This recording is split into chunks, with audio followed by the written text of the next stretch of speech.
Good evening, all. Can I ask the Reverend Derek Ringshot from the new Minister of Newton Street Methodist Church to open proceedings? Thank you. Good evening, everybody. Some words from St. Paul's letter to the Romans, chapter 12.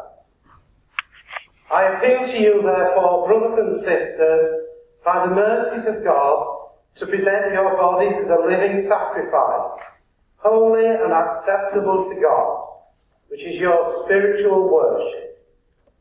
Do not be conformed to this world, but be transformed, used by renewing of your minds, so that you may discern what is the will of God, what is good and acceptable and perfect. For by the grace given to me, I said to everyone among you, do not think of yourself more highly than you ought to, but think with sober judgment, each according to the measure of faith that God has assigned.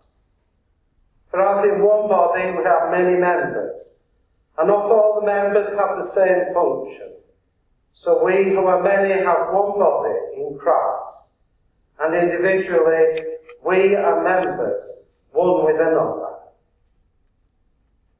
Let's pray. Heavenly Father, we come to this place this evening from different backgrounds, but coming to this place to unite in the work of this town.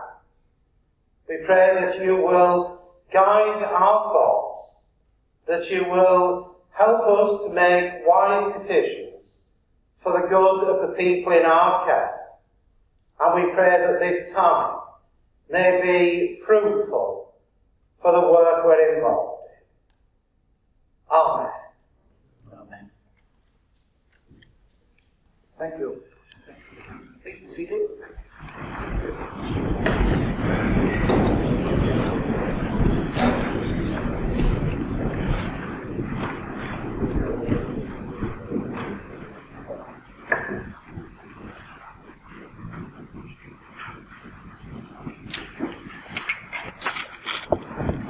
Subject to there being no objections, there will be two new elements to tonight's budget meeting.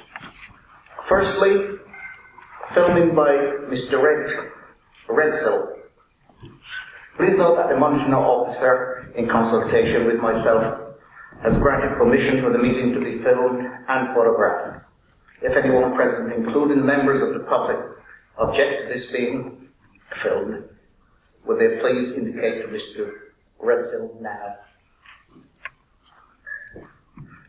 Secondly, I would like to suggest that as the government expects all councils to hold recorded votes on the substantive budget decision and any amendments relating to the budget decision, in the interest of transparency and democratic accountability, I propose to take a recorded vote in advance of necessary changes being made to the council constitution, unless anybody has any objections, having regard to the fact that such voting will become mandatory from next year.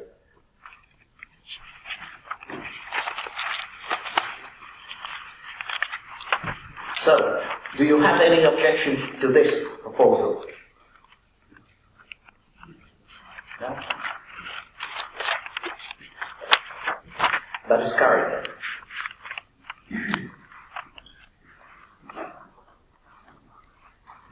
Would anyone like to formally propose that these items...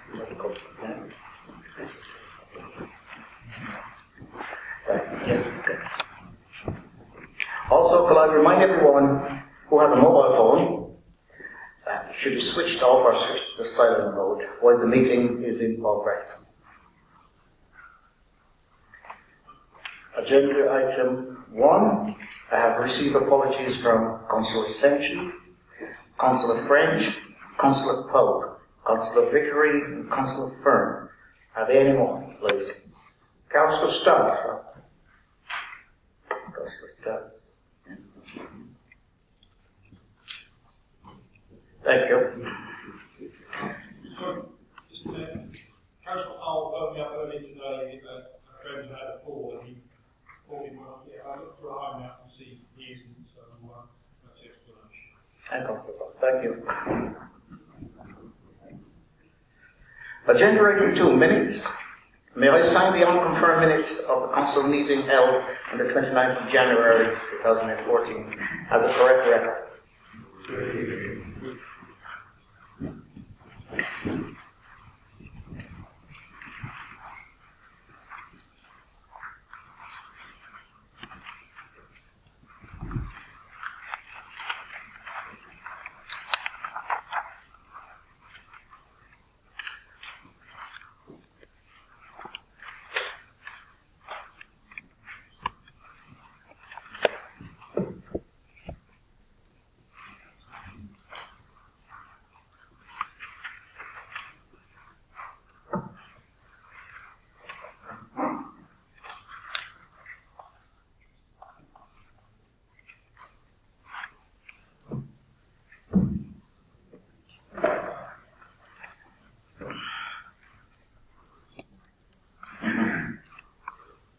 Item 3, order of business. Are there any changes to the order of business as printed on the agenda? Item 4, declaration of business. Of interest, sorry. Are there any councillors wish to declare interest in any items of business on the agenda in addition to those that have been circulated? No. Item 5, Mayor's communication. My communication has been circulated to all, but I would like to draw your attention to 3 items really, and those are 3 first bullet points. The past week has been a time for focusing on the Ipswich community and our young people. The Mayor and I have visited Castle Hill School, Infant School. We attended their school assembly and talked with children and staff about the importance of civic life in Ipswich. We also took part in the Pride of Ipswich Award afternoon on a visit to Cliff Lane Primary School, which focused on local heroes chosen by the children themselves, and the awards were presented by them. I also took part in the launch of the Safer Internet website, which is an important occasion, was supported by one of my charities, Fresh Start, New Beginnings. It was aimed to help our young people keep safe when using the internet and provides information to help them achieve this. The rest you can read at your leisure. Item 6, questions. Question 1, Councillor Carnell to Councillor Cook. Martin, please. Thank you, Mr. Mayor. In February 2012, the Executive agreed that Ipswich Town Football Club should repay the £654,702 outstanding rent and interest owed to the Council over a 6-year period in 24 equal quarterly instalments, starting from the 1st of June 2012. How much money has the club repaid to the Council to date? Councillor Cook. Yes, thank you, Mr. Mayor. I think as Councillor Carr will be aware, we don't normally discuss or disclose the financial situations of third parties at full council. However, in this case, I understand that there is probably a degree of public interest in this matter, particularly given the earlier publicity on it. I think it will suffice to say to Councillor Carnell that the club are up to date with their payments. Supplementary, Councillor. Thank you, Mr. Mayor. That's good news. I would just say to Councillor Cook that I believe that the information I took was taken from the public papers of the Council and not from confidential papers.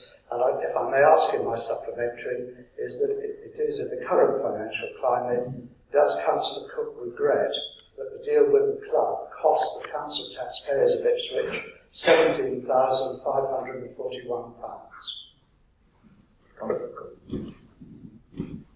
Thank you, Mr. Mayor. I accept that the arrangements of the deal with the club may have indeed been in papers that were in the public domain, but generally their payment schedule, credit situation and so on is most definitely not in the public domain, but they, as I said, they are up to date with their payments.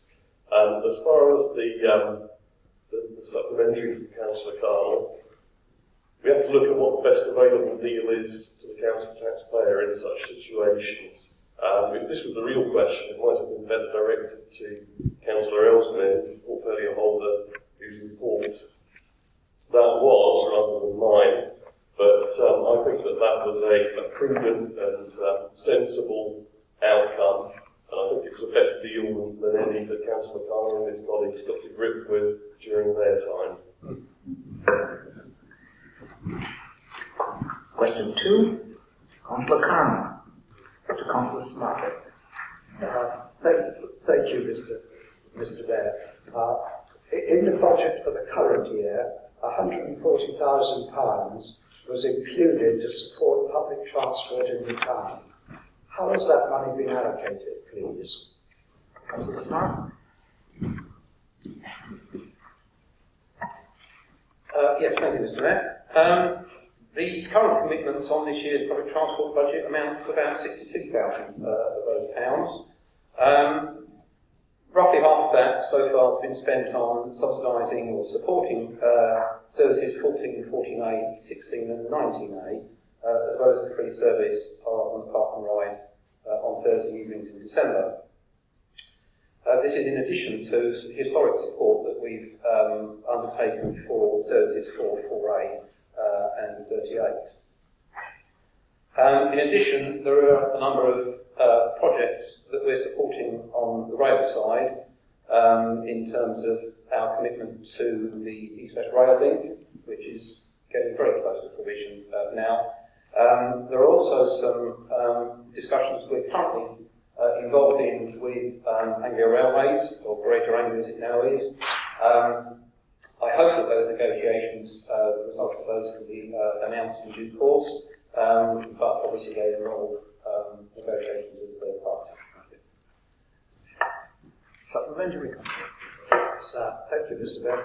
May I ask Councillor Smart how much of the budget he estimates at this stage will be unspent at the end of this financial year? Well, that's rather difficult to say, because I mentioned earlier that it depends on the negotiations currently underway with third parties. Whilst it looks as if the money that we allocated will be more than adequate to cover our commitments, one of course can never foresee what might happen in future years.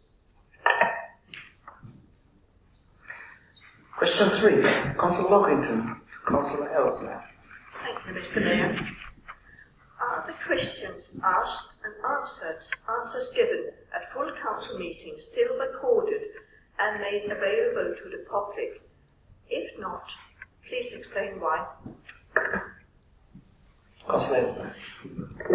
Thank you, Mr. Mayor. Yes, they are. Supplementary, Councillor? Would the leader of the council explain how best you find them when you go into the Borough Council's website? I spent some time trying to research and nothing came up on the council questions. So it would be interesting to see whether it's a glitch of the new website or whether they're there, but it would be really good if they were easy to find for the public and not only for me. Councillor Ellesmere. Thank you, Mr. Mayor. I have to say, after receiving this question, I did check on the website and I found them without any problem whatsoever. Can I suggest to Councillor Lockington that really this is a training issue, and if she perhaps directs that to Council Services, they will no doubt direct her how to find the questions. It's perhaps not quite so appropriate for a question for the Council. That concludes this item. Agenda item 7. Financial strategies and medium-term financial plan 2014-15. I would allow each of the group leaders 10 minutes for their opening speeches. All other councillors will have strictly up to 5 minutes. Councillor Ellesmere move.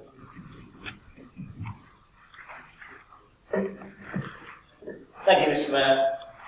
This is the third budget since Labour took control of Ipswich Borough Council in 2011, and I have to say they're not getting any easier. The government may claim that the economy is rosy, but the facts tell a different story. George Osborne is still borrowing money at a phenomenal rate, way more than he predicted in 2010. He has borrowed more money than any other government. In fact, he has already borrowed more money than every single Labour Chancellor of the Exchequer put together. And of course, as in previous years, local government is bearing the brunt of George Osborne's failure. This council, along with all councils in England, are facing massive cuts in government funding. Ipswich's funding is being cut by £1.3 million this year and £2.6 million the year after. At the end of the next financial year, government funding to Ipswich will have fallen by 42%, or nearly £5 million a year since 2010. Clearly, it is going to become harder and harder to protect services that Ipswich people rely on and take for granted. But Mr. Mayor, before we look at how we're going to meet this challenge, I think it is worth reviewing what we've been able to achieve over the last year, despite these swingeing government cuts. We have protected frontline council services, and we've maintained funding to partner organisations such as the Citizens Advice Bureau and New Wolsey Theatre. We have completed the first new council houses for a generation. We will soon start work on Bader Close, the largest council housing scheme in Ipswich for 50 years. We have established a pipeline of housing sites that will see 300 council houses built over the next few years. We have introduced a living wage for all our directly employed staff. We have secured £2.8 million for Holywell's Park from the Heritage Lottery Fund, and work to transform the park has already commenced. We have supported town centre businesses by reducing our car parking charges via the Park for £1 and Quids In promotions. We stepped in to save threatened bus services when Tory-run Suffolk County Council refused. We have started to buy property, such as the Drum and Monkey and the former Crown Court building, demonstrating the value of the Strategic Asset Purchase Fund we tried to get the previous administration to set up. We signed a city deal with the government, one of the first Wave 2 areas to do so, to improve skills in Ipswich. And we have finally, Mr. Mayor, got agreement to implement single status harmonisation, something the previous Conservative and Liberal Democrat administration tried and failed to achieve in 7 years. Mr. Mayor, we are continuing to deliver on the promises we made when we took control of the council. We are focused relentlessly on our priorities of protecting frontline council services, building new houses, bringing new jobs and growth to Ipswich. We are not a party that says one thing in opposition and does the opposite when elected. Now, of course, we could do more, we should do more, and we want to do more. But we are realistic about what we can achieve given the acts that the government is taking to our funding. So this year, once again, the main focus of our budget is the savings we need to make to protect services. But before I detail what is in our budget, I'd like to outline some things that are not in our budget. We are not closing Maidenhall Sports Centre, nor will we be partially closing Gainsborough, Whitton or Northgate Sports Centres. We will not be building houses on Ransom Sports Ground, nor will we be building a large council estate on St Clement's. Nor will we be changing to 4-yearly elections. Eric Pickles is scathing of councils he calls democracy dodgers. He need have no fear about Ipswich. We face the voters each and every year. It's what keeps us honest, Mr. Mayor. It's what stopped the Tories and Liberal Democrats privatising Ipswich buses. All these items that I mentioned have appeared in leaked documents or Tory leaflets. I think it shows how little store we can put in both. We've also received, Mr. Mayor, a couple of suggestions from councillors for what we might put in our budget. Councillor Kim Strout has suggested that we should scrap the council's match funding for Broomhill Pool. We will not be taking up that suggestion. We will stick by the promise that we made when we were elected. If a viable lottery bid comes forward, then we will match fund it up to £1 million. That money remains in the budget.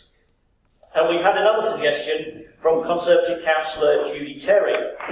In fact, it's the same suggestion she made last year, which is to demolish the homes of more than 100 of her constituents in Rushmere. We are giving the same answer as we gave last year. We are not going to kick elderly and vulnerable people out of the homes they love. We are going to invest to make those homes better. As I said previously, Mr. Mayor, in the face of government cuts, we have been able to identify significant savings which do not have an impact on frontline services. We have saved £500,000 by not increasing budgets in line with inflation. We have saved another £500,000 in reduced borrowing costs, in large part because of the capital receipts received from the housing revenue account. Yet another example of the wider benefits of this council's house building programme. We've saved £200,000 to improve waste contracts. Reviewing our property assets will give us another £170,000. The introduction of the 4-day week refuse round scheme will save £180,000. We've reduced area committee budgets, disestablished vacant posts and reduced written-off debt.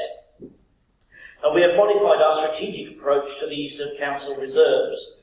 Previous budgets, going back many years, have proposed spending all the council's usable reserves over the 3-year term of the plan.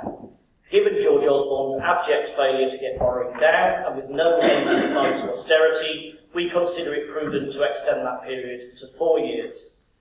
We've also identified a number of so-called big-ticket items, such as increasing income, better procurement and shared services, each of which could save £500,000 a year over the medium to long term. But, Mr. Mayor, despite the millions of pounds of savings we have already delivered, and the millions of pounds of savings we are planning to deliver, the scale of government cuts mean that if we wish to protect services in future, then we must look at whether to increase council tax. This is a decision that increasing numbers of councils across the country, of all political persuasions, are making. Around a third of councils this year are planning to increase their council tax, many of them Conservative run. Kent, Surrey, Medway, West Dorset, Tunbridge Wells, all run by the Conservatives, all planning increases. And closer to home, Tory-run Mid-Suffolk District Council is planning to increase its council tax at its meeting tomorrow night. The reasons these councils are proposing an increase are the same reasons we are proposing to do so. Government cuts mean we will be millions of pounds a year worse off in 3 years' time. There is no guarantee that the cuts won't continue, and every likelihood that they will. The government's council tax freeze grant is significantly less generous than in the early years of the scheme, and there is significant doubt about future treatment of the freeze grant. Government plans to roll it into base funding are of concern because it is base funding that will be hit by future cuts. If the cuts continue at the same rate, then the council tax freeze grant will be worth 40% less in future, leaving a further black hole in the council's finances. If we were to raise the council tax higher than the government threshold of 2%, that would lead to a referendum which would cost around £100,000, the equivalent of a further 1% increase in council tax.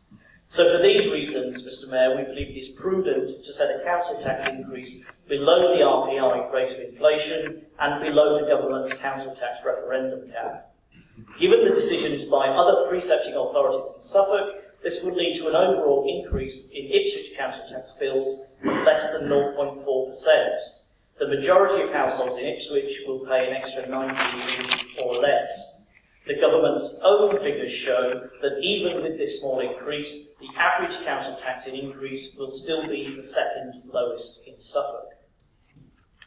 Mr. Mayor, because of the significant savings we have identified, our healthy capital receipts and our long-term savings strategy, we are also able to reallocate funding to make a number of investments to improve Ipswich. We will continue our campaign against the scourge of low pay in Ipswich by extending the living wage to contractors providing services to the council. This will enable us to gain living wage employer accreditation. We will also improve apprentice pay rates. Loan sharks and payday lenders are preying on desperate and vulnerable people in Ipswich. We will provide funding for a town centre shop for Ipswich and Suffolk Credit Union, helping them to take on the payday lenders direct. Cuts to community groups this year. Suffolk County Council, run by the Conservatives, is cutting its budget by £300,000 for community groups this year, for instance. I believe have put the final nail in the coffin of David Cameron's Big Society. Here in Ipswich, instead of cutting our community grants pot, we will increase it. The main beneficiary will be the Ipswich Housing Action Group, who are providing services in 1 Black Horse Lane. To increase the attractiveness of Ipswich to businesses, we will increase our funding to the nationally recognised arts organisations in Ipswich. We will demonstrate our commitment to excellent sporting facilities at Ransom Sports Centre by committing money for a new sports pavilion. We will introduce a new fund to convert long-term empty shops into housing. We will match fund the Cornhill project, the museum's lottery bid, and we will extend our strategic purchase fund. Mr. Mayor, this year's flooding in the Somerset levels shows the dangers of cutting budgets too far and too fast. You may be able to get away with it for a little while, but it will come back and bite you in the end. There are still those who pretend that massive cuts in government funding and freezing council tax won't lead to cuts in services. Anyone with a basic grasp of maths can see this is fantasy economics. I commend the budget to the council.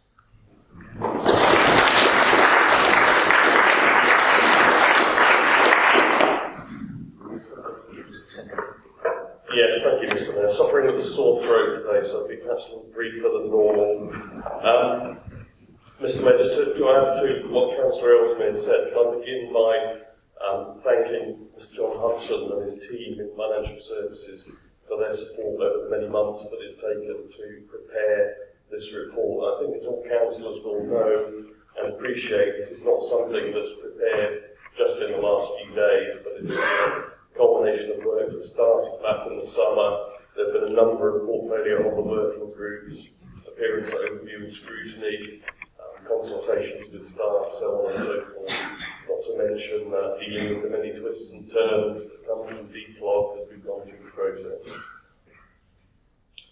Mr. Mayor, the bottom line here is that the financial situation that the council is in is even worse than we had feared. This is set out quite succinctly in paragraph 2.8, where you again see this shocking statistic that the council's revenue support grant is being cut by almost half over 2 years. That's the kind of thing that we're dealing with now, much worse than expected.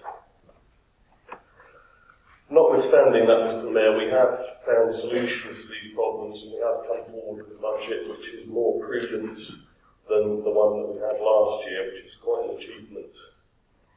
Just to focus for a moment on a couple of things within my own portfolio of the area of resources. As Councillor Ellesmere said, one of the things that we have done this year is introduce the living wage for our own staff, 90 members of staff who will now be receiving the living wage with effect from the 1st of April 2013. That's now a rate of £7.65. That's the right thing to do for the council. It's the right thing to do for those individuals. It's the right thing to do for government and the economy overall. But most importantly, I think it's a fair day's pay for a fair day's work. That's why we've done it. And the next step, as Councillor Ellesmere said, is to take that forward to our contractors, our cleaners and so forth, so that we can gain that Living Wage Foundation accreditation. Very major achievement for us. Second major achievement for us this year has been single status harmonisation. This has been something that rumbled on for many, many years, completely alluded to the Conservatives and Lib Dems in their time in office. We've now brought this matter to conclusion, and we've reached agreement with unions to implement single status harmonisation with effect from the 1st of April 2014. This is a major achievement, really sets the foundation for the council to go forward in future years, irons out inequalities and issues that we had with our basic pay structure in the past, and clears the way for us to start moving forward on a number of fresh initiatives. In terms of savings that we've made, The sale of land, the housing revenue account is helping the general fund. That's as a result of the council house building programme that we initiated. Holding budgets down by not increasing them in line with inflation as we've done in the past is something that will engender a greater level of financial control and deeper thought process about where we're spending our money. And we won't just assume in future that budgets will automatically be rated in line with inflation.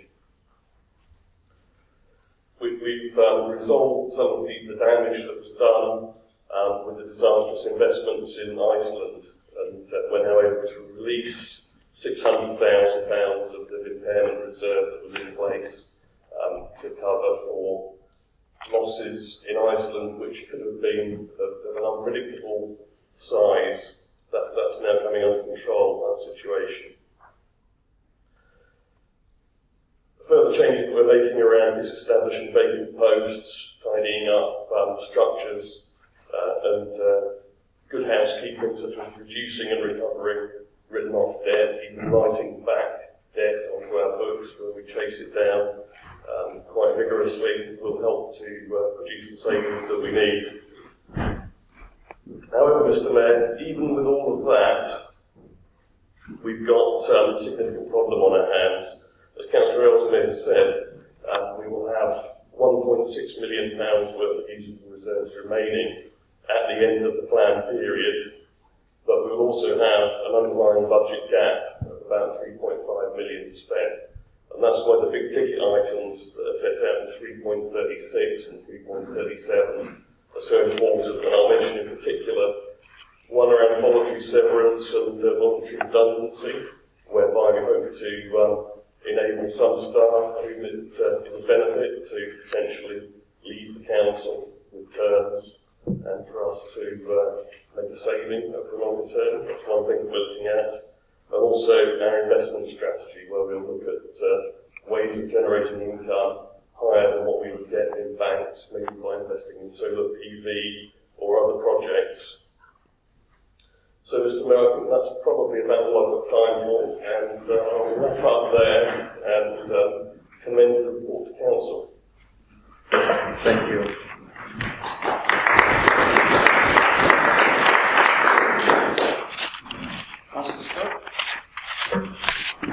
Thank you, Mr. Mayor.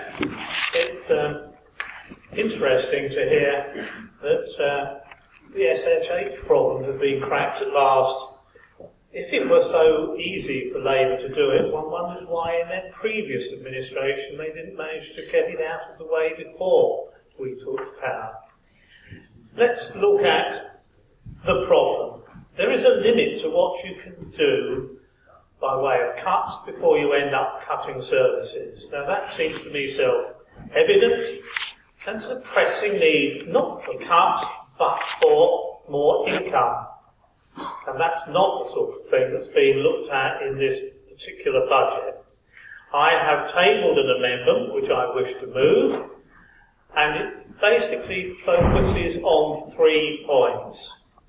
We suggest that there is no need to raise the council tax. At a time when we are frequently reminded of the financial pressure on hard-working families, it seems rather off-message for the Ipswich Labour administration to be proposing to raise the council tax. No amount of fudging, pointing for instance to the fact that it amounts only to a few pennies per week, will hide the fact that it is a rise. And from what has been said, the first of a long line of them. If Ipswich remains burdened with this profligate administration, that's a bad habit to get into. Any increase will have to be found much better to avoid council tax rises in the first place. Whatever rise they propose next is certain to be worse. There is an alternative. A Treasury grant is available that will fund half of the proposed rise this year, if good housekeeping can find and save the other half. This could be found from the many assets owned by the residents of this town and run on their behalf by the council. The Regent Theatre is one such. I don't pick this out because I have anything particularly against it. It's just something we own. which is in the books at about £1.8 billion, a large asset. Its fortunes have been improving for many years, but it still demands money from the pockets of the council taxpayers. Surely, if the drain on income of this venture into the entertainment industry can be cut from nearly £1 million a few years ago, it's worth making a final push to eliminate the last 150,000. While it used to be open for almost 250 days a year, I'm told next year it will only be open for about 140. Surely, if you want an enterprise to earn its keep, it's a very good idea to let the customers in. The region is not the only asset that's not earning its keep. The Corn Exchange doesn't pay its way. Perhaps it's time for Ipswich to have a grand music festival. Other towns in Suffolk manage that, to bring in people and then spending and to reduce the burden on the council taxpayers. Could we have a film festival? What happened to the general manager who seemed to be driving these ventures in the right direction? It's left adrift. There is no place for trophy projects when what is needed is good housekeeping. We can have theatre, music, pictures. How many people ever come into the town hall to look at these things, these assets? How much of it is being used as a draw for tourism in the town? And there are other things that, like our step, but like every trading asset, they need to contribute, not be a burden. I raised the question of potholes. I learned yesterday that SCC, our friends in the north from Grafton House, cannot be sure of how much of the general maintenance budget is actually spent on repairing potholes. It is possible that if the administration were sufficiently engaged with the county council, they might do some of these things that so exercise our residents. This topic is one of those that is mentioned over and over again on the doorstep. The people of Ipswich already pay enough to the county to get some action on the matter without a bribe. But I don't think that unless a big enough sign is waved at them, they will help the residents of Shakespeare Road, which is in my ward, or those of us who regularly turn from Woodbridge Road into Argyle Street, or any of the other places where, as Councillor Ross tweeted recently, our roads are so poorly maintained that they're like those in Sarajevo or some third world country. By all means, try not to spend reserves on the responsibilities of others, but there is no case to be made for piling up money when there are urgent jobs that the people of Ipswich deserve to have done, and before we have a serious accident caused in the town. Following from the example of the support for the credit union, now there was a good idea, and we do recognise that. Many of us have worked with officers to reduce the impact of loan sharking on the most hard-pressed of our residents. The idea that the Ipswich and Suffolk Credit Union should have a more visible presence in the town is a further step in the right direction. The method is quite simple. The council takes a lease on a vacant shop and relets it at some reduced rent to the tenant that will deliver a much-needed boost for the facilities available to residents. While the town centre marks time, a frequently heard comment is that we lack the key retailers that will draw others in. So why not dangle a carrot in front of these businesses? In this case, the reduction on reletting should be the amount of the NNDR, non-domestic rate, that tenants will then pay. The tenants will then pay the rate, but the total bill will only be the original rent asked. Or perhaps a different amount, but at least some of the reserves would be seen to be working for the benefit of the people. Judiciously done, the money would not be immediately lost, as with so much other spending, as the lease will retain some, or perhaps even increase in value as the town centre comes back to life. Finally, a reference that I could not place last meeting is one from John Maynard Keynes, a socialist but a pretty good economist for all that. Asked about the probability of an event occurring at some date well into the future, he said that he believed the financial and business environment was characterised by radical uncertainty. The only reasonable response to a question, for example, what will interest rates be in 20 years' time, is we simply do not know. We saw last month that, amongst other things, this administration is relying on a business plan for its housing project that runs 30 years into the future. And it's that concerns me. They cannot see the risks involved. We need to deal with problems that are here and now. We must use what we have now to solve our present problems, subject to maintaining a prudent minimum. Don't wait for handouts or better times. Keynes found himself and the rest of the world in the Second World War 20 years on. I move the amendment. Is there a seconder? Councillor Hassan. Yes, thank you, Mr. Mayor. I'd like to second Councillor Stewart's amendment and reserve my right to speak.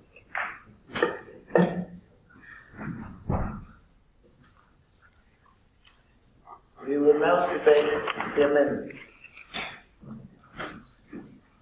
Okay. Thank you, Mr. Mayor.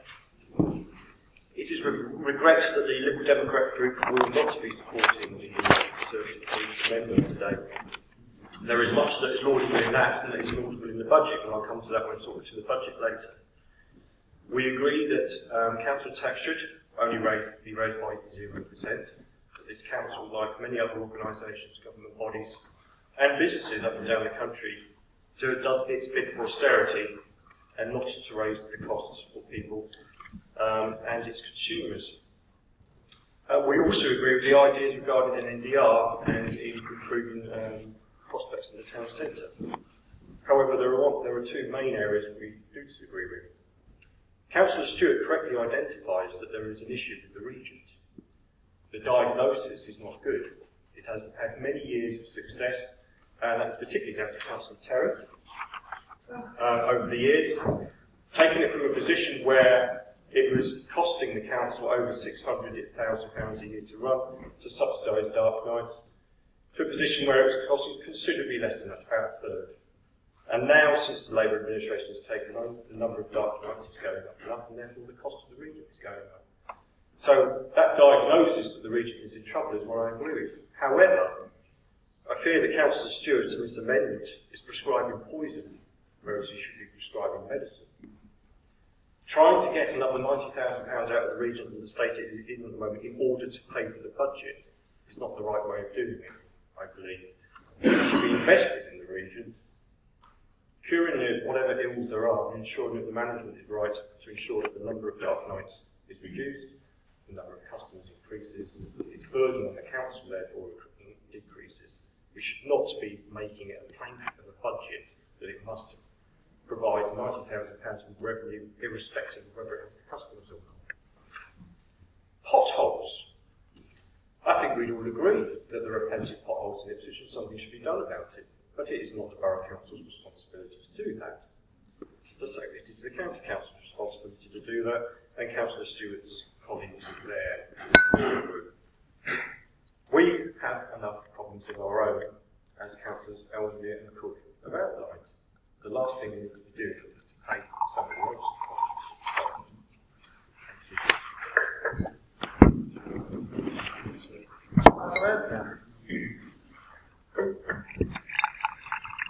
Thank you, Mr. Mayor. Councillor Stewart's amendment is like a broken lift. It fails on a number of different levels. There's more coming on. It fails on consistency. At the Suffolk County Council budget meeting, Conservative councillors argued that reserves should be increased. At last year's budget meeting, we were criticised for running down reserves too quickly. Now Conservative councillors are arguing they should be run down even quicker. It fails on its understanding of the existing use of the reserves in the council's budget. We are not proposing to pile them up, as he says. We are already proposing that usable reserves will be spent over a 4-year period to protect frontline services. Taking more money out of reserves will mean bigger cuts to services. The amendment fails in its understanding of the financial situation facing this and every council in England. We know that we are facing £2.6 million a year cuts next year, and in all likelihood there will be more in future years. If, and it is a very big if, which I'll come to later, we could find additional income from regions, then we will need that to plug cuts in government funding. As I said, Mr. Mayor, it fails on the practicality of raising region income this year. We are already investing to bring additional income into the regions, but despite what Councillor Can says, the net expenditure of the regions has varied by less than 5% a year since 2010. Councillor Stewart is proposing to cut it by more than 25%. This is despite the fact that the region already has shows booked months in advance. Major shows, the ones that bring in the money, are booked at least a year in advance. It also fails quite spectacularly because Councillor Stewart didn't ask why the region isn't open for so many days this year. It is because of the major works to upgrade heating and cooling that will take place in the region between May and August this year. This means that the theatre will be unavailable for any more bookings for more than 3 months. Councillor Stewart could barely have picked a worse year to try and increase the region income if he tried. It fails on the sheer naivety of offering £500,000 to Suffolk County Council for filling potholes without any guarantees that they wouldn't just cut their existing funding and distribute it elsewhere. The county has increased its reserves by £70 million over the last 3 years, and yet Councillor Stewart is proposing that Ipswich should face cuts in its services to give them even more. While it piles up its reserves, Tory-run Suffolk County Council is closing children's centres and pulling the funding from successful youth schemes like Making Tracks in Ipswich. What has Councillor Stewart got to say about those? The Tories on Suffolk County Council made it quite clear they didn't want Ipswich Borough Council to have anything to do with highways when they took the agency away, and they've made an utter shambles of it since. Residents have told us that potholes are being patched only for the patching to start crumbling within weeks. It would be the height of irresponsibility to throw Ipswich Council taxpayers' money away on such shoddy work. This amendment fails, Mr. Mayor, because Councillor Stewart hasn't done his research. Which key retailers is his business rate fund going to attract? Can he name one who has said it would come to Ipswich with such an incentive? Has Councillor Stewart contacted existing major retailers in the town centre to see what effect a subsidised competitor would have on their businesses? The biggest barrier to attracting major retailers is not business rates, it's the unrealistic rents expected by private landlords and the type of properties available, and the work we have done to purchase the Crown Court and the police station in future will help us to get those types of properties that we need. Mr. Mayor, I could go on. There are many, many levels that this amendment fails on. Any one of those that I've identified will be good enough reason to vote against it. The best thing that can be said about this amendment is that it isn't as bad as the one Councillor Stewart submitted last year. But, Mr. Mayor, it is not serious politics. It's badly researched, it's sloppily worded, it's ignorant of the realities of council funding, and it's financially illiterate. I've probably already wasted more time debunking it than it merits. We should just vote against it. Like a broken lift, this amendment isn't taking us anywhere. Anyone else wish to speak? Last. Thank you, Mr. Mayor. Mr. Mayor, Councillor Stewart's amendment seeks to ensure that the people of Ipswich are properly supported by their local council, ensuring that the council's assets pull their weight rather than following Labour's example and hitting the taxpayer once again by increasing council tax. I'm sorry that the Labour group feel they are unable to support this amendment, but not particularly surprised. It's very clear from what Councillor Ellesmere has said in the media that he is only interested in making his partisan political attacks on the government for trying to fix the mess his party left behind. A bit like attacking the fire brigade when they arrived to put out the fire. Mr. Mayor, when the coalition ran the council, Councillor Carnell produced budgets that led to the council tax going down, not up. But tonight it seems that the two parties opposite are not interested in supporting a council tax freeze that will put more money in the pockets of every taxpayer across the town. In spite of what Councillor Alistair Ross tweeted or blogged about the roads looking like Sarajevo more than a prosperous East Anglian town, they are not interested in supporting our town centre regeneration fund or our money towards fixing those potholes. The suggested money to freeze council tax, the £90,000 of extra income from the region, the statement made by Councillor Ellesmere that it doesn't exist. I'm sorry, but I do think I have to challenge that. I believe the region has a turnover of almost £2 million a year. So are the Labour Party really prepared to suggest that they cannot squeeze just an extra 90,000 from the business? We've talked about the number of days the theatre is open, and we realise that it's going to be closed between May and August this year. But at the moment, I understand it's closed on a Sunday and most Mondays. And when we ran the council, it was open 220 days a year, and that is, as Councillor Stewart explained, decreased. We aren't looking to make cuts to the region, far from it. And I'm sure Councillor Cann will confirm that there is only one party in this group who looked to close the corn exchange in order to afford an ever-increasing subsidy for the region. The coalition administration saved the corn exchange and turned around the Regent Theatre, reducing the subsidy and increasing the income. I'd just like to turn to the roads for a moment. We've heard from Councillor Ellesmere that the roads are the responsibility of the County Council. Well, yes, they are. They always have been. But when we lost the agency agreement with the county, our roads were not in a perfect condition. So, if Councillor Ellesmere is happy with the state of the roads in Gippingwall, we'll happily tell the voters there that he is. I suspect most of the people who use the roads in Ipswich, especially our estate roads, will agree with me rather than with him. And let's deal with the idea that the roads aren't our responsibility, neither are libraries. But that didn't stop Councillor Ellesmere making a half-page A4 amendment to our budget to supposedly fund the libraries and then run an election campaign based on smoke and mirrors, despite the fact that, thanks to my colleague, Councillor Judy Terry, and her innovative Industrial and Providence Society, not a single library has closed.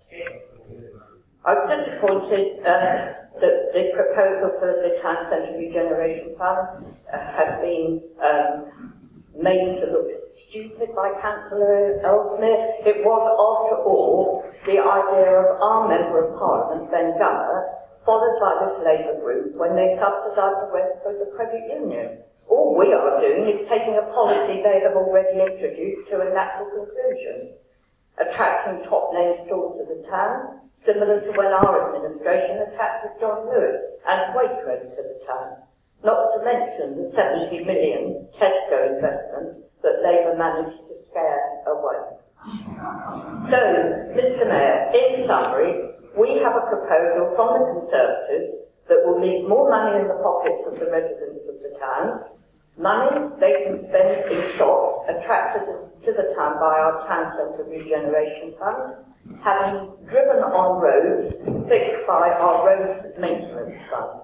A council tax freeze rewards hard-working families across the town, while Labour will, as ever, cost everyone more.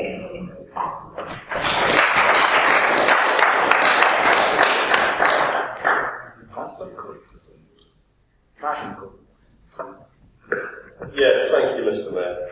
Well, honestly, we get lectures in business management from the Tory group, and now this, I don't know what the world's coming to. What can you say? I mean, a plan to balance the budget by digging up buried treasure in Christchurch Park would have seemed a bit more credible than this. I think, perhaps Councillor Stewart and his colleagues should have started a bit earlier. As I said before, we've had a budget process that's been going on for many, many months. None of these ideas that have been presented here today have surfaced any time earlier that I'm aware of, haven't surfaced at the portfolio of the working groups, haven't surfaced at ONS, haven't surfaced anywhere else. if they had done, perhaps there might have been time to produce something workable out of part of it, I don't know. But as it is, absolutely hopeless. Ipswich region, very strange choice of cash cow. If the municipal theatre business was so lucrative, the Spark Pavilion would still be going in Felixstowe, wouldn't it? But here's the thing, we're going to generate, Councillor Stewart says, £90,000 of extra revenue at the region. But how will that be done, Mr Mayor? Where's the business plan that underpins that? Where is the expenditure item associated with putting on extra shows, ramping up sales and marketing, whatever it is that he thinks is actually going to deliver that extra revenue? What's underpinning it? It's just coming out of thin air, as far as I can see. So, Mr Mayor, I think, as far as the region income is concerned, a bit woolly, a bit hazy as to where that's going to come from. It's really not clear in the amendment whether this is an income item for 1 year or for 3. I'm assuming it's just for 1 year, but we don't know. I think there's a problem here as well. Maybe the Councillor Stewart has not understood. This is a 3-year financial plan. He seems to be saying that he wants to freeze council tax this year, but he's happy with the assumptions that we have in the plan for it to go up by 2% next year and the year after. Presumably that's what he'll be saying in his leaflets in the coming election. Council tax freeze this year, but we'll put it up next time. What else? I mean, here's the thing as well. You know, if you don't put these kind of increases in place, if you don't address these budget gaps, they escalate year after year after year. So it's not going to be £90,000 of extra revenue from the region in 1 year. It'll be more the year after, more the year after that. Or if it isn't, then the reserves are going to be gone by the end of the plan period. He's not going to address the underlying budget gap. He's going to allow those deficits to increase, and he's going to at the same time raid the reserves to pay for the potholes. So the plan, I don't think, even balances over 3 years as it's set out.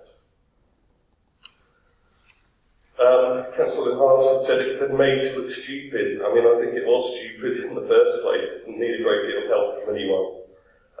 The business rates, here's the thing, you know, the biggest business rate payers in our town are the retailers. You've got places like Asda, up at Goddard Road, rateable value of over £1 million. You know, John Lewis Waitrose, rateable value of over £1 million. So the kind of large retailer that he says he wants to attract to Ipswich, which I think we probably all would agree would be a good thing, the amount of money that he would need to subsidise their business rates for a period of 3 years is not going to be £500,000, Mr Mayor. It's going to be millions of pounds. If not, it's not a major retailer.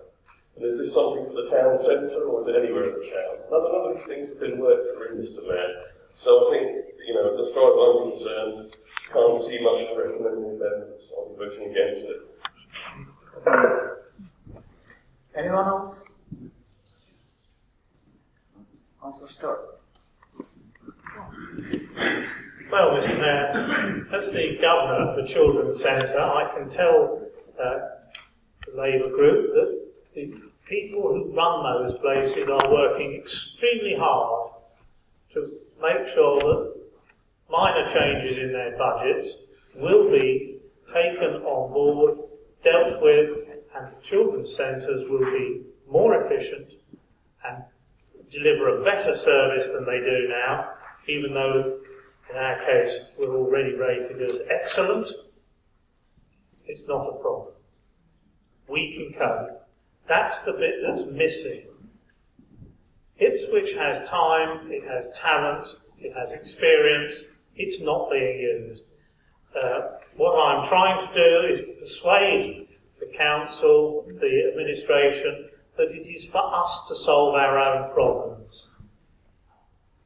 The retailers may pay a lot of money in, but then what's missing from our job offer? Where are the types of businesses that we haven't got?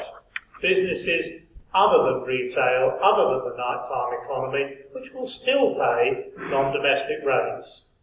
And we managed to keep a large proportion of any increase. That's where the increase in income is going to come from, providing some effort is made to it. I got the feeling, perhaps it was my reading, but it was almost being suggested that I'm being offered the alternative administration of this borough. That's not going to happen yet. We have to be voted in by the people. It is for the Labour administration to solve these problems. It is our job to point out the things that they are overlooking. I think we did that extremely well. There are plenty of things which could be done which aren't being done. Plenty of things which could be considered but aren't being considered. There's no magic solution. If there is going to be a problem in the future over the next 2, 3, 4 years, as I said, we need to make sure we haven't got into bad habits already. I acknowledge that there is difficulties ahead. I think it is for us. I think it's particularly for the administration to face up to those problems and to come up with solutions, not to sit around moaning and putting their hand out, waiting for somebody else to bail them out. I move the amendment.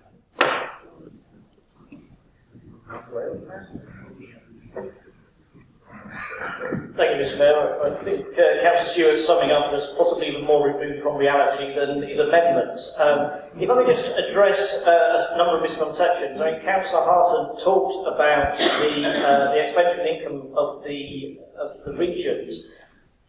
The gross income of the region is around £2 million. In fact, last year, the gross income was more than it was in the last year of the Conservatives and Liberal Democrats. But there is a cost to getting that expenditure. So the net expenditure is much lower than that. A £90,000 saving is 25%. A cut of 25% on net expenditure is not of £2 million. Another misconception, or perhaps false analogy that Councillor Harson raised was that what they were proposing to do with business rates was what we were doing with the credit union shop. There is a very big difference there, Mr. Mayor.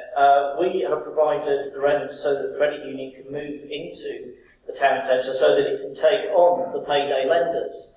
I want the credit union to be so successful that those payday lenders, which are charging 1,000% interest, close down. I do not want to attract key retailers into the town centre and subsidise them so that Marks and Spencer's and Debenham shut down. That would be quite wrong. Mr. Mayor, Councillor Harson says that she's preparing to tell the voters of Gipping that we don't support better state of roads. She can tell them what they like. I will be telling the voters of Ipswich that the Tories on Suffolk County Council have increased their reserves by £70 million, while our roads are left to be in a shocking state of repair, while they're messing up the transport system, while they're wasting money trying to put schemes on Bishop's Hill which nobody in their right mind would want, while they've wasted money on the old cattle market which still isn't right, we still don't have toilets, while Tower ramparts, they still haven't fixed the surface, while people are still slipping over on that. That's what we'll be telling the people of Ipswich about what a Tory-run transport budget means. Councillor Stewart mentioned Shakespeare Road in his ward. That is a surprise to me, I have to say, because I understood that Councillor Stewart wouldn't be standing in Wigan again this year. Perhaps he's not so confident of his amendment that he feels he's able to stand in the ward that he's previously represented. Mr. Mayor, just one final comment. I was amused to see that the Conservative amendment was printed on purple paper. For members of the public who don't realise, in Ipswich Borough Council this usually signifies that what is printed on the purple paper is confidential and not to be made available to members of the public. I can see, having read it, exactly why Councillor Stewart didn't want members of the public to see what a mess this was.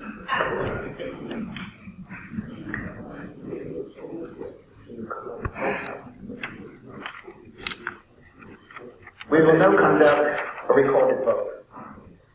Okay, so this is a vote on the amendment. Could councillors clearly say for, against, or abstain? Councillor Blake? Against. Councillor Can? Against. Councillor Carnell? Abstain. Councillor Chisholm? Against. Councillor Clark? Against. Councillor Connolly? Against. Councillor John Cook? Against. Councillor Martin Cook? Against. Councillor Crane? Against. Councillor Devlin? Abstain. Councillor Ellesmere? Against. Councillor Gardner? Against. Councillor Gibbs? Against. Councillor Goldsmith? For. Councillor Goonan? Against. Councillor Albert Grant? Against. Councillor Tracy Grant? Against. Councillor Liz Harsons? For. Councillor Jones? Against. Councillor Kirby? Against. Councillor Knowles? Against. Councillor Legree? Against. Councillor Leader? Against. Councillor Lockington? Against. Councillor McCartney? Against. Councillor MacDonald? Against. Councillor Martin? Against. Councillor Newdeck? Against. Councillor Moles? Against. Councillor Quinton? Against. Councillor Rawlinson? Against. Councillor Ross? Against. Councillor Rudkin? Against. Councillor Smart?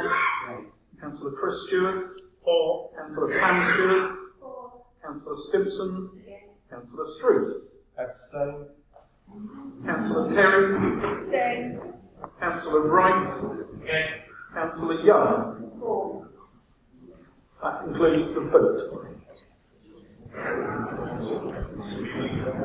The amendment is lost.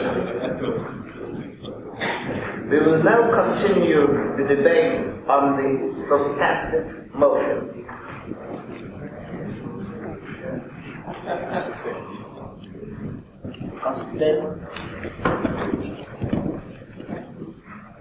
Thank you, Mr. Mayor.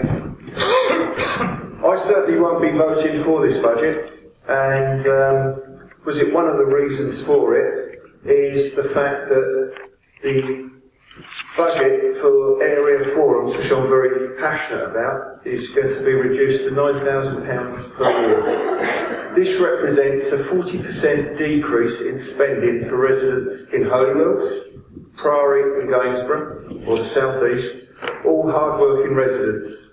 I also note from this report that the chairman of these area committees are not taking a pay cut, which I find quite strange when the administration are actually looking to make cuts.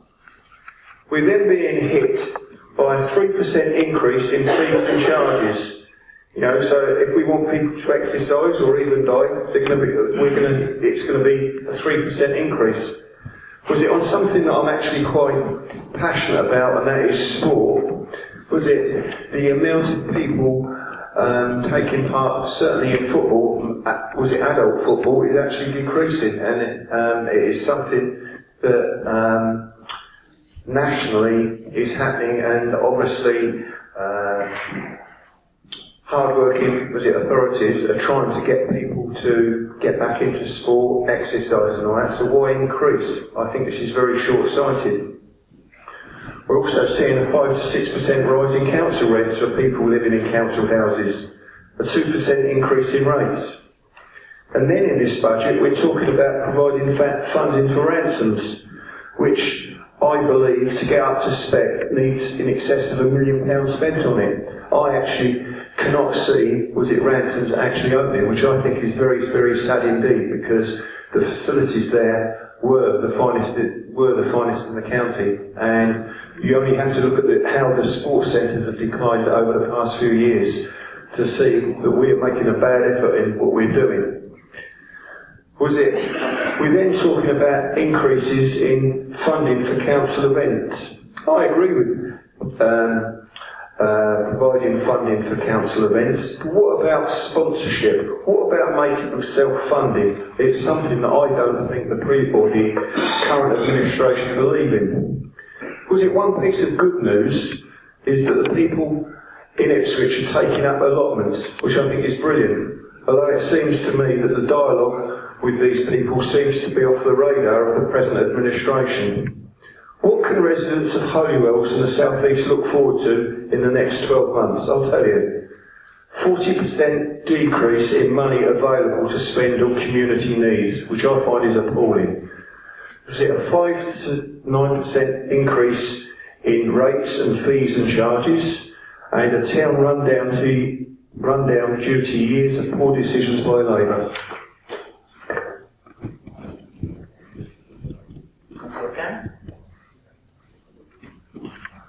Thank you, Mr. Mayor. Excuse me. The Liberal Democrats will not be supporting this budget. I'm sure that's not much of a surprise. It's not so much because of what's in it. We haven't actually got much problem with anything in it, including the building the council homes. Well, the problem is what's not in it. As Councillor Ellsworth and Councillor Cook have pointed out, the council, like any other local authority, has got a significant funding problem going forward, even after using the reserves. The problem is that in the last 3 budgets, including in this one, it still hasn't set out how it is going to bridge that gap. We turn to pages 48, I believe it is, and 49. We have 9 broad areas, apparently all around, that are all going to save approximately £500,000 a year. I say approximately because some might say 600,000, some might say 400,000. Frankly, some might not say anything. Can we just go through those briefly? So, number 1, that's in Roman numerals. Savings as a result of our new customer service strategy.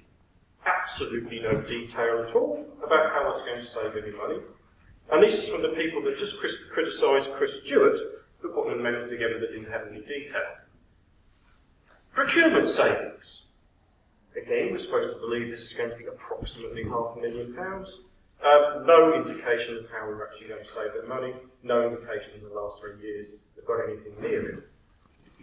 Property investments and rental income increases. Where if we're talking about the general fund, we can only then be talking about commercial property and then letting out of council-owned property. Now, other than Gipping House, I'm not actually aware there are any major opportunities out there. Voluntary severance and voluntary redundancy, number 4. Well, I think actually the employees of the council should have some more information about that, not just the councillors. You see, it's all relevant having a voluntary redundancy policy, but there has to be a strategy behind it. Because every time somebody applies for voluntary severance, interesting word by the way, or voluntary redundancy, you need to know beforehand whether you can actually make them redundant or not. So, is there a strategy behind it? If there is, let us see it. And if there isn't a strategy behind it, you ought to bloody well have one. Excuse me, Mr. Mayor. Investment strategy. Well, I heard Councillor Cook earlier say that, maybe we're not going to put it into the normal sort of investments, the 1-2% investments that we're looking at in the past. Great. But he talked about PV or solar, but if he was Councillor Cook. Well, that's inherently risky. But again, we have absolutely no detail here at all. Increased income levels. Sponsorship. Well, where are you going to get that from? So, residents are supposed to sponsor it. Businesses are supposed to sponsor the council for running its own services. I mean, I know the roundabouts are taking that. Maybe you could put some a big banner across the town hall, which I'm certainly not advocating, or anywhere else. Again, no detail. Oh, this is a good one. Number 7, a trading company. Well, you already missed a big chance there. With great fanfare, this council has decided to build more council homes. Great, we support that. However, the one big opportunity the council had to set up its own trading company, on the back of that opportunity, it does. At the moment, things got a little bit difficult. We decided to bring a third party in order to do the work for you. If you can't make that opportunity work, if you can't use that opportunity in order to invest, in order to actually grow the resource internally to actually produce commercial service, what the hell are you going to do anything else? Number 8. This one, I actually do think you've got some potential there. Shared service, street pod arrangements of other authorities and organisations. The only thing I would say is if it comes to other authorities, you might want to change your negotiating strategy a little bit, maybe a little bit less confrontational. But looking at other organisations in the town, perhaps the college, perhaps the university, sharing off practice functions or other businesses, all good. The last one. Zero-based budgeting. I've done 7 zero-based budgeting exercises over my career when I've gone into new departments or business units. I won't explain to everybody here the detail of how you do those exercises. However, I'll say one thing. If you do a zero-based budget properly for the first time, there aren't any savings in the second year, because you did the job properly first. So, you're either saying you haven't done the job properly, or you're saying, well, you're claiming you have. I think that's probably enough of it, Mr. Mayor. We won't be supporting this. I could spend a lot of time talking about, Councillor Cook talking about fantasy economics, by the way, saying that Osborne and others are making the numbers up and so on. But it must be pointed out, one thing, 2 things actually. Ed Balls has accepted the budget going forward for the next general election, and when Ed Balls put Labour's proposals for the last general election, there was only £6 billion difference in what the government was going to spend and what Ed Balls said he would. That's less than 1% of GDP. We would still be exactly where we are now if Ed Balls was there. Thank you.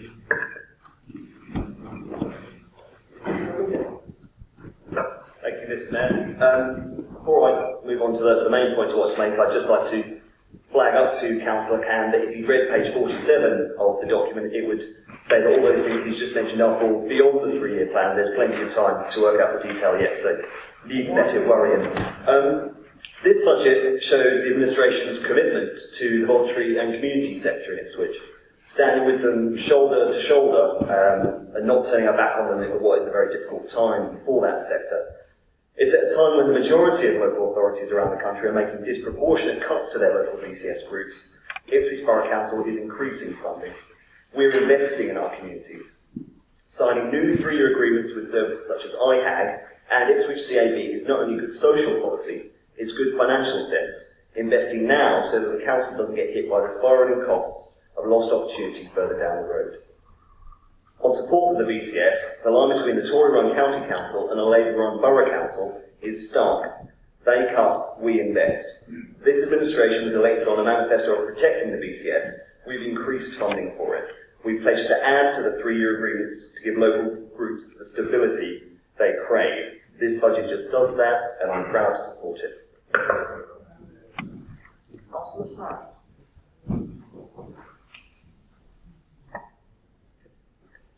Thank you, Mr. Mayor. There are, I suppose, 2 areas in my portfolio which we ought to draw attention to. But one of those was already drawn attention to in the question that I was asked earlier by Councillor Carnell, and that is that we're proud to maintain our support for public transport, both road and rail, in this borough. But the other main area of responsibility is that of refuse collection. And this is where this administration has scored, I think, significant success. And particularly as we managed to do the negotiation on the 4-day refuse collection in the same year as we've achieved the final deal on single status harmonisation. We were told that this wouldn't be possible. We were told that there would be widespread unrest and industrial action and so forth. But instead we recognised the particular circumstances that the refuse collectors faced as a result of the combination of these 2, and we were able to get them to support in a democratic ballot our position. We're also told that there will be a mass exodus of staff to other authorities. And that's not happening either. And it's perhaps not surprising, because it's surprising that there are 1 or 2 other councils around who are seeing what we're doing and they quite like what we're doing. Tory Controlled Waveney, for example, will be going to 4-day collection about a month after we are. They'll obviously miss out on most of the bank holidays and not save so much in the first year, but there you go. And I'm told that some 6 months after that, Suffolk Coastal will be doing likewise. I'm also told that Baber and Mid Suffolk are rather regretting the fact that they've privatised their refuse collection and they can't change it 4-day collection without having to renegotiate an expensive contract with the private sector. So I'm glad that the members opposite presumably now support 4-day collection, because there was no amendment offered this evening to increase the budget by the necessary 160,000 or 180,000 in future years. I'm also convinced that the people of Ipswich will find no problem in adapting to the new way forward. We're going to be publishing to the rest of offices of every president a letter explaining, including with pictures on, because not everybody has the use of their first language, that how the new system will work. I'm also pleased that there's no support across the county for any move to weekly collection. This, I'm told, will cost us another £600,000. So whereas we've been able to save £400,000, the government would have us increase our budget by that amount and presumably have to face savings elsewhere. I was a little sorry for Councillor Stewart this evening in putting his amendment. He wasn't even able to get all his own people to support them. I'm not quite sure what's going on there. So I will try and cheer him up.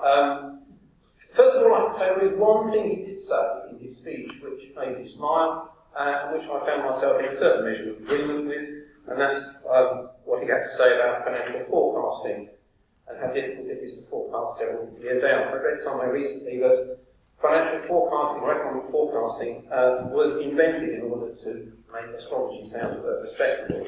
The other thing that I would just offer some advice to him, and that is when he's talking to any residents about the state of the roads. Yes, Councillor Parson is quite right. The state of the roads were not perfect in the last days when we had the agency, but of course they coincided with some of the coldest winters we've had in recent years. And it was a running battle to repair the roads as they were broken up by the frost. So by contrast, we've had something like the mildest winter in recent years, or in many years as far as people can remember, and yet the roads managed to be in a simple state, in a terrible state. And the simple message is this: there are two things that cause roads to deteriorate. One is freezing water, the other one is freezing council tax.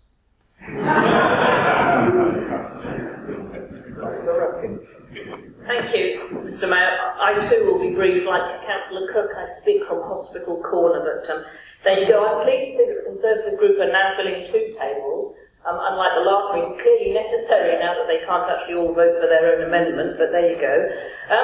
I, like Councillor Leader, I'm delighted to see that we're still able to support groups, and in particular would like to refer to the increased support for arts organisations, who, as our partners, in providing for the people of Ipswich and people we want to attract to Ipswich, a lively and healthy and thriving artistic community.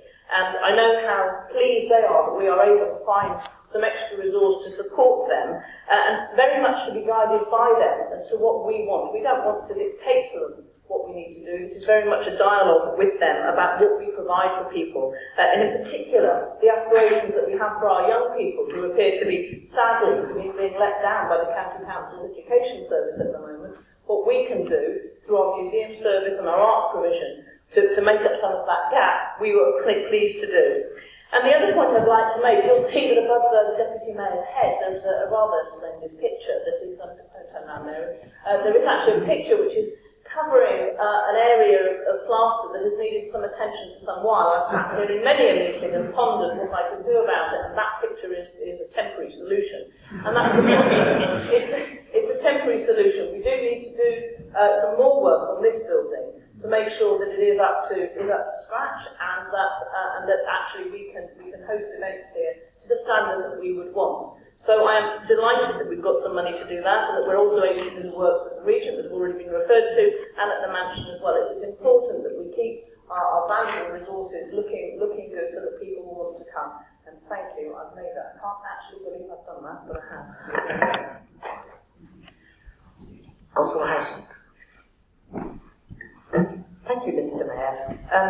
I wanted to ask the Labour group and Councillor Leader what their plans are for our crematorium, but just before I do that, I would like to say to Councillor Ellesmere that it really isn't good for him to constantly claim responsibility for things he knows were in the pipeline before he took over the administration. Holywell's Park was not a bid invented by the Labour group. He knows it, his group knows it, and the voting public know it. Just like they know who was really responsible for getting the right decision on Bishop's Hill, no matter how many leaflets he might deliver, claiming it was his friends. Going back to the crematorium, Mr. Mayor, when the coalition ran this council, the crematorium brought in an income of over £1.25 million. From that income, it contributed over £650,000 towards the general fund. But since the opening of Seven Hills Crematorium, much business has been lost by this council. The income has reduced from over £1.25 million in 2010-11 to less than half that in this financial year. Sadly, Mr. Mayor, at my age, I seem to spend more time at funerals than I want to. And only last week I was at Seven Hills to celebrate the life of a former colleague of ours, a tireless servant of this town, Gordon Kelly. A quick glance by any of you at the obituaries in the Ipswich Star will show that many of the services that once would have taken place in our crematorium are now going to Seven Hills. It seems to me that the Seven Hills crematorium is a threat that isn't being acknowledged, and as a more commercial attitude to running our crematorium should be taken. The facilities need to be improved, parking improved, and of course, like Seven Hills, our crematorium should be open on a Saturday when a lot of people find it more helpful to hold a loved one's funeral at the weekend. Why is this important? After all, the service is still in surplus. Well, Mr. Mayor, every penny the council raises through fees income is a penny it doesn't have to take from the pockets of hard-working families throughout this borough in council tax. My late husband, Russell, always used to say that the council only makes money from death and parking. But at a time of financial constraint, as Councillor Stewart said, we have to sweat our assets. But this Labour administration has, as it did last year, and will no doubt do next year, resort to tax rises and borrowing rather than improving the way services are run and maximising the contributions our assets make to the budget. It all underlines what we on this side of the chamber have always known. While Conservatives help hard-working families, Labour costs fuel.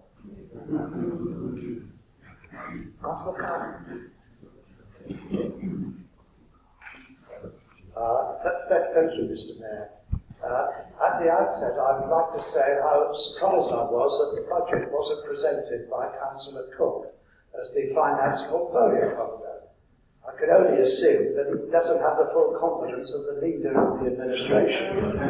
I mean, even Gordon Brown led Alistair Darling to enter his own budget.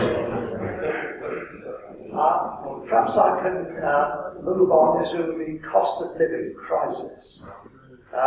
Every week in his Ipswich Star rankings, Councillor Ellesmere refers to the cost of living crisis. He's complained about train fares going up. He's complained about electricity bills going up, gas bills going up. Now, here is his big opportunity in this council chamber to minimise the impact of the cost of living crisis on hard-working families and households. This is his big chance. What does he do?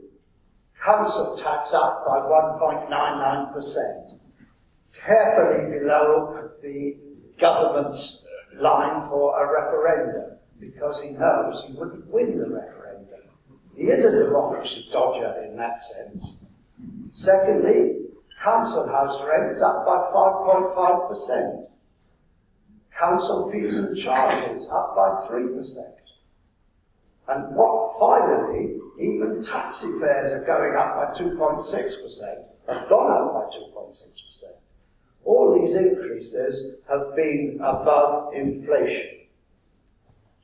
And actually, there is absolutely no need to increase council tax next year. And I'll tell him how he could do it. Very easy to freeze council tax next year.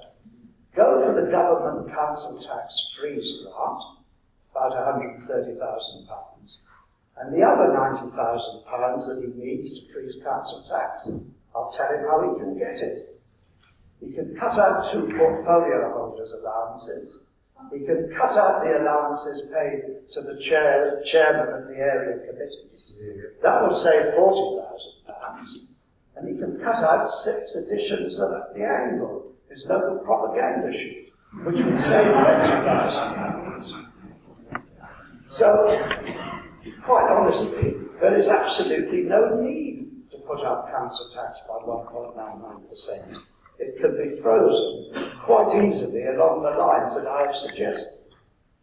Now, Councillor Ellesmere is a big supporter of Ed Miliband's policy on freezing electricity bills and gas bills if Labour is ever elected again. He supports freezing those charges. Why doesn't that apply to the council tax paid by the hard-working people of Ipswich? I would suggest that earlier on he said his administration didn't say one thing and do another.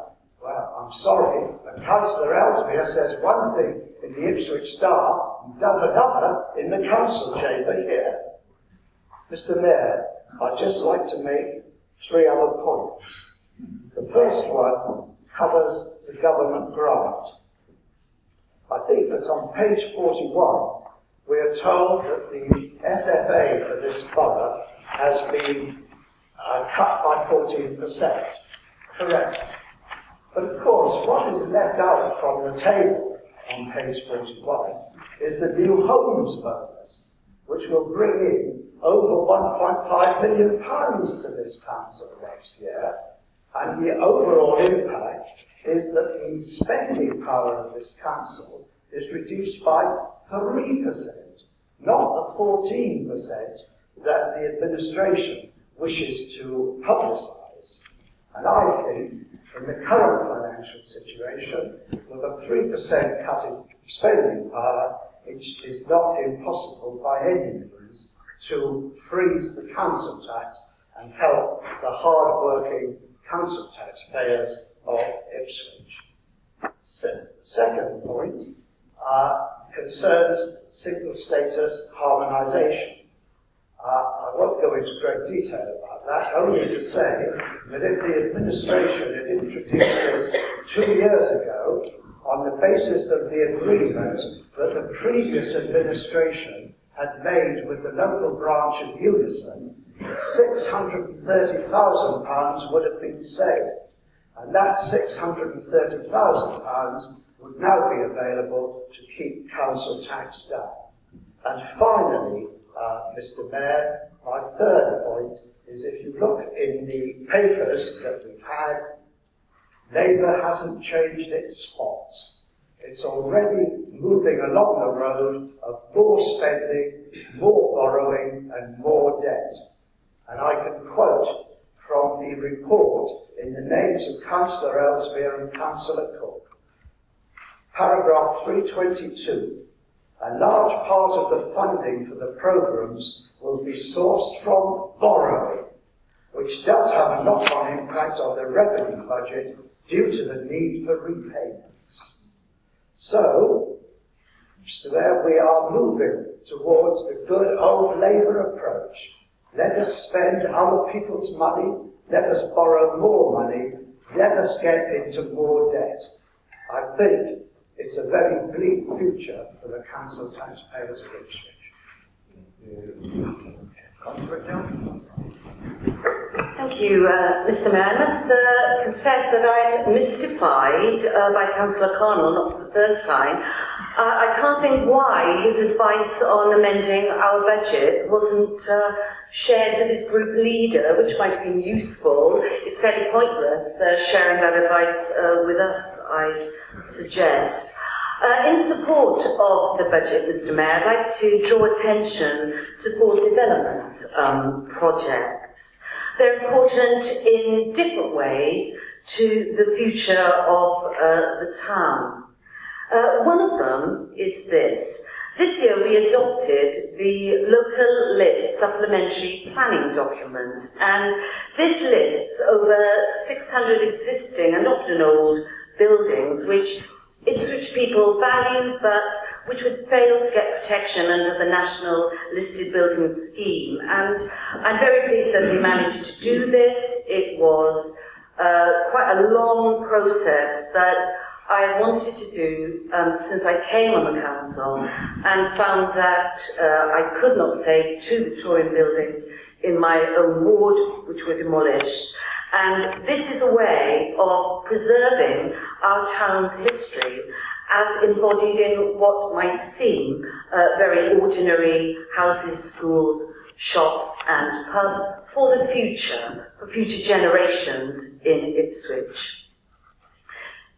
Secondly, the Northern Fringe development. We've spent nearly 2 years producing a master plan for a site that is 3 times as big as Ravenswood, and which will, over the coming decades, provide construction and service jobs and 3,500 homes, plus schools, shops and community facilities. We know that a high-quality development like this is crucial for our town's future prosperity, Mr. Mayor. It helps make Ipswich attractive to existing businesses who wish to grow and to new and established businesses that are considering locating in Ipswich. So both of those are, I would suggest, something that we welcome. And third and fourthly, they have been mentioned, but I'll just mention them again. We made a commitment to fund 25% of the cost of the Cornhill redevelopment, where nothing really has happened since the last time it was renovated, repaid and so on, I believe in the 1980s. And if this project goes ahead, it will revitalise the heart of the town centre. And the other point is that we're introducing a new fund to convert long-term empty shops to housing, a scheme that's likely to benefit outlying areas of the town easily as much as the town centre. And I think these are all examples that show our commitment to the town, both to its history and to its future, prosperity and well-being, and I support the budget. Councillor Green. Thank you, Mr. Mayor. I haven't had the opportunity of speaking in council for some time, although I did manage a short interlude last year when we made it clear that we were going to introduce living wage for our employees. We often talk about our employees being our best and biggest and most important asset, and in fact they are, and we should not forget that.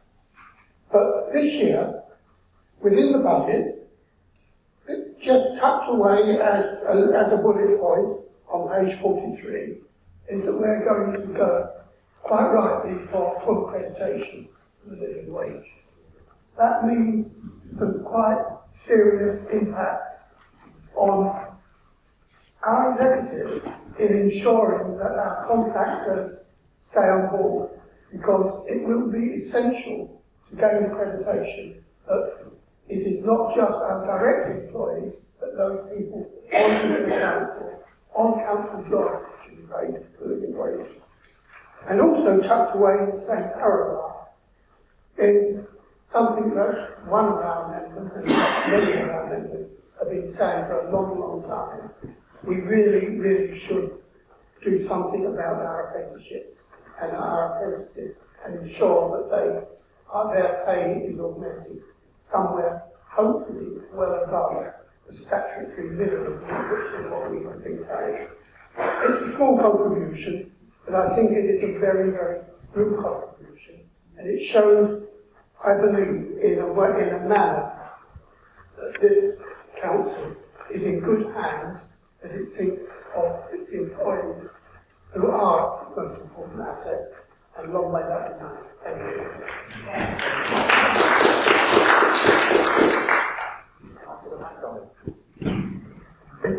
Thank you, Mr. Mayor.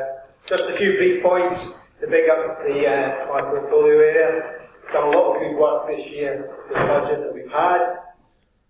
Operational work in St Matthew's Street, around Jubilee Park and in Old Stoke have made a big difference in those areas to antisocial behaviour.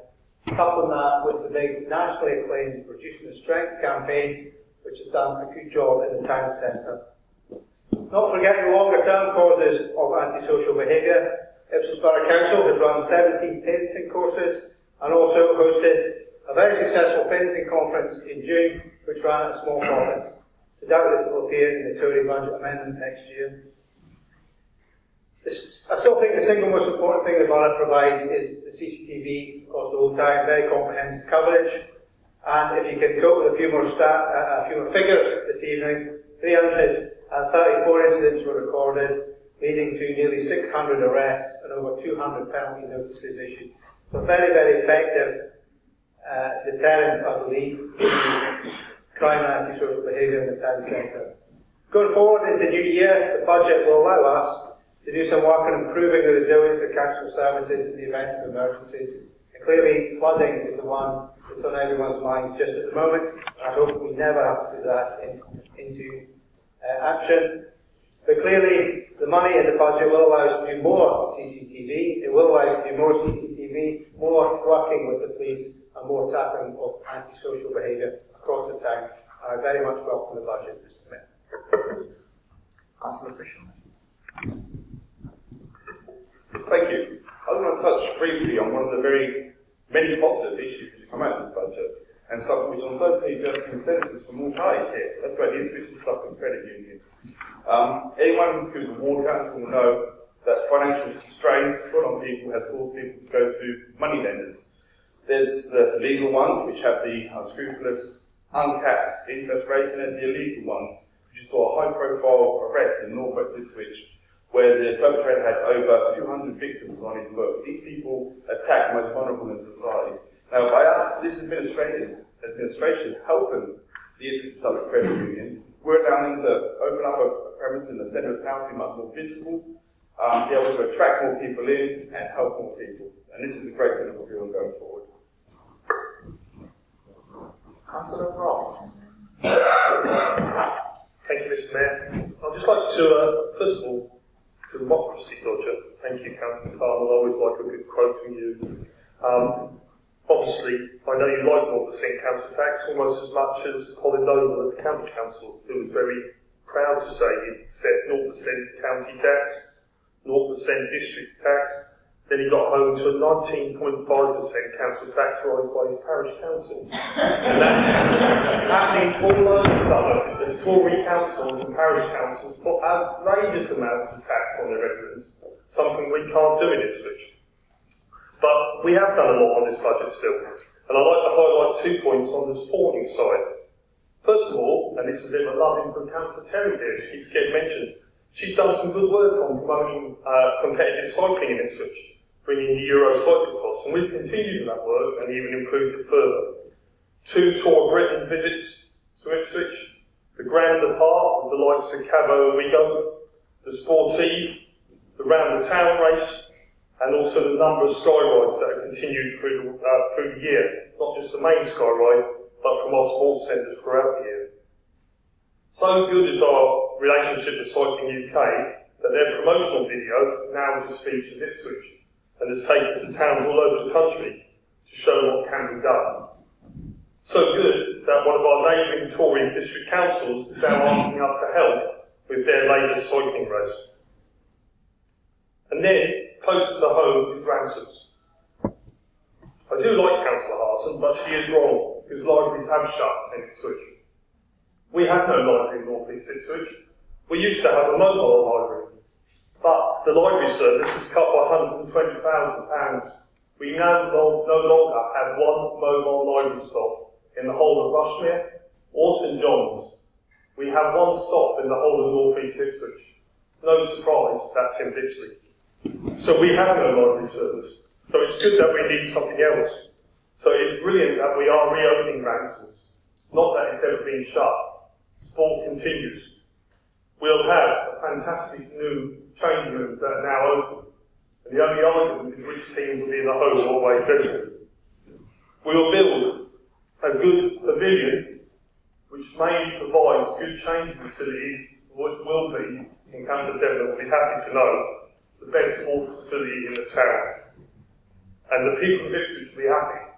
And it won't just be a pavilion with 180 council houses around it, as Councillor Terry said. There'll be a pavilion with sports fields around it. So maybe Councillor Terry should go back to the time when she promoted sport, and especially promoted cycling, and get on a bike out of Rushmere.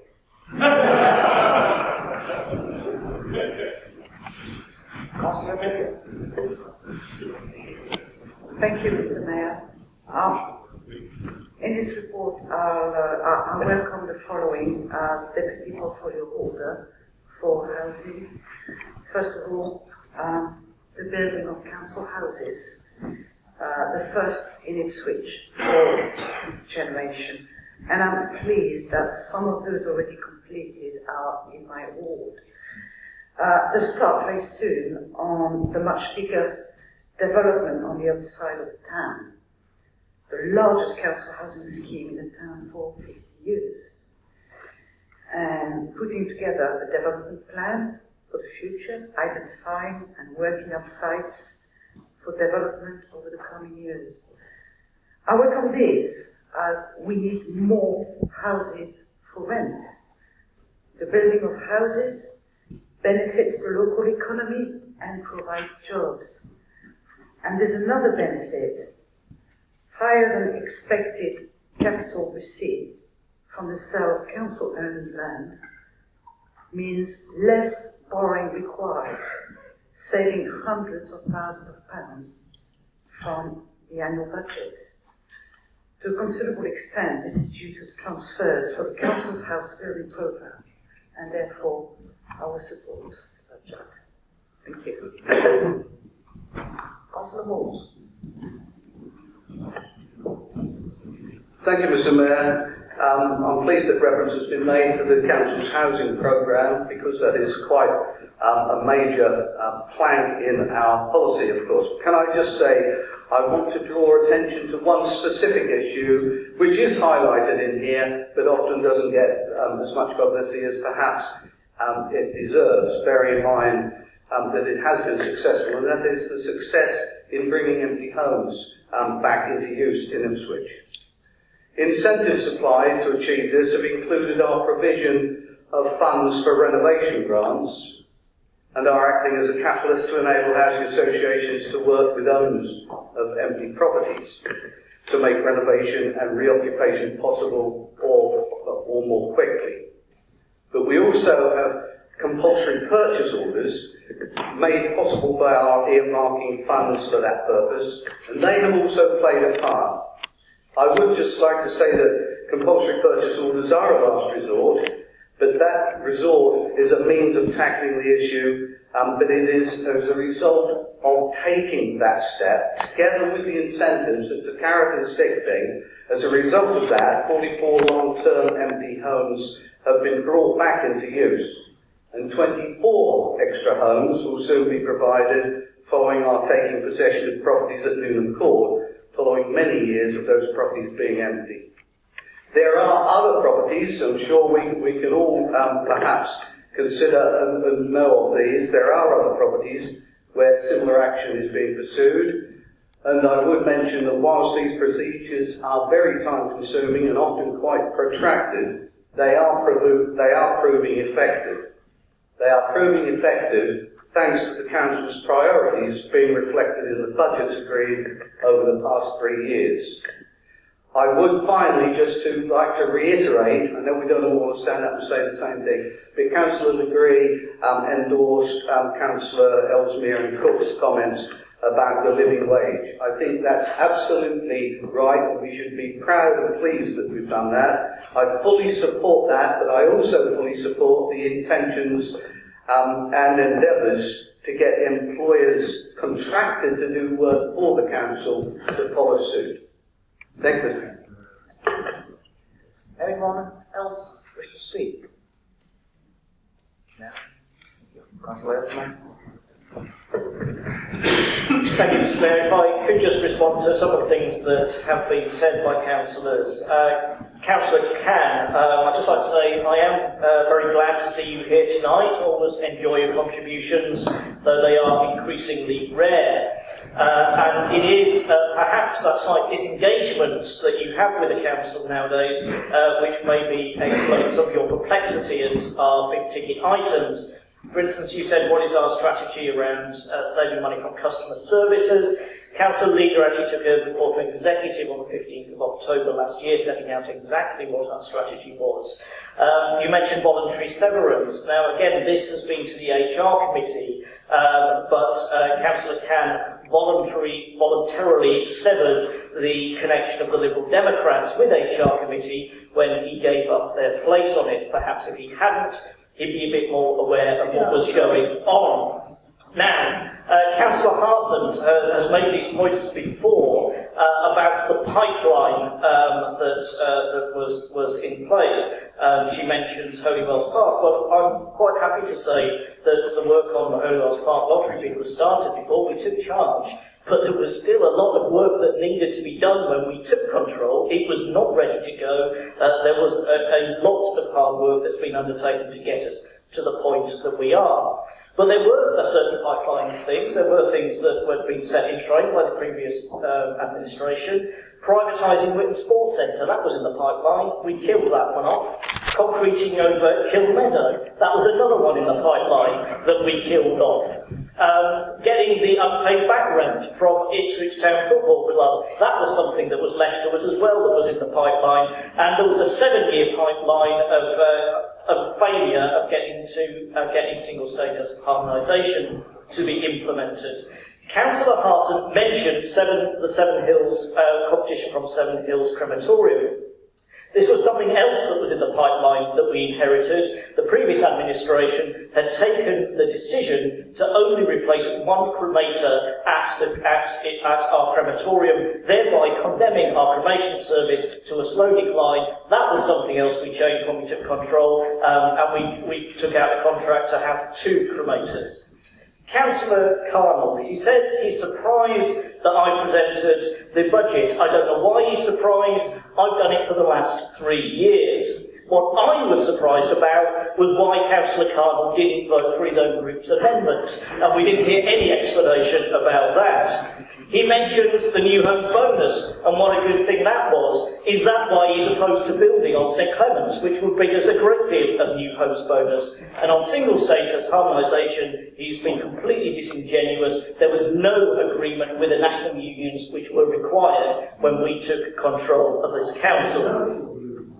Yes, and you know that you need the agreement of the national unions to get it through, and you didn't have that, so it's disingenuous to say that you had got agreement. And finally, Mr Mayor, we're not going to take any lectures from the Conservatives on the cost of living. For example, Tory-run Mid Suffolk and Labour are both increasing their rents above the government guideline rent. Tenants in Labour will see an average increase of 7.46%. Some tenants in Mid Suffolk will see an increase in their rents of 18.5%. At the last executive meeting, we had a report that because the government has caved into the energy companies and let them off their eco obligations, 232 council tenants will not see their homes insulated. That will cost those tenants £400 a year in additional fuel costs, or £7.70 a week. Have we heard our Conservative councillors and MP condemn this? Of course we haven't. And then we get to the bedroom tax, Mr. Mayor. Some of our tenants are facing increases in what they have to pay, £24 per week as a result of the bedroom tax. Did the Tories, the councillors and our MP oppose it? No, they didn't. They welcomed it. They don't care about the cost of living. What they actually care about is cutting vital council services. And this group, this Labour group, is not going to go along with it. We have the ideas, we have the plans, they have no plans, they have no idea, and they don't even have any agreement within their own group.